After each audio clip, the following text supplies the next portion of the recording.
চলে আসবে। রাজদীপ যখন এসছিল তখন রাজদীপের বয়স বডি ওয়েট ছিল 93-94 কিলো।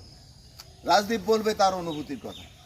তখন খুব হাঁটতে কষ্ট হতো, তারপরে আস্তে আস্তে প্র্যাকটিসের ভিতর দিয়েও করতে করতে এখন বডি ওয়েট প্রায় 80-তে চলে এসেছে আমার।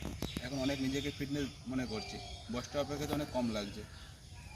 অ্যাকচুয়ালি রাজদীপ কামাই করে না, মধ্যে একটু কামাই হয়েছিল কদিন, 7 দিন না 10 দিনের একটা কামাই হয়েছিল, তাতে আবার বডি ওয়েট বেড়ে যাচ্ছিল। অ্যাকচুয়ালি বডি ওয়েট 3 মাস পর্যন্ত আমাদেরকে সময় দেয় যখন কন্ডিশনে চলে আসে। বডি কন্ডিশনে চলে আসলে 3 মাস পর্যন্ত বডি ওয়েট বাড়ে না, কিন্তু কন্ডিশনে না এলে, একদিন না এলে 1 কিলো বডি ওয়েট বেড়ে যায়। তো রাজদীপ একটা সময় 200 মিটার হেঁটে যেতে পারতো না, তার হাঁপ লাগতো, কিন্তু সেই রাজদীপ আজকে মাইলের পর মাইল দৌড়ে যায়, এবং সেই রাজদীপের যে শারীরিক এফিসিয়েন্সি সেটা কিন্তু দেখার মতো। তো রাজদীপ চলে যাও। তো এটাই দেখার, রেগুলারিটি একটা মানুষকে কতটা ফিটনেসের জায়গায় পৌঁছে দেয়।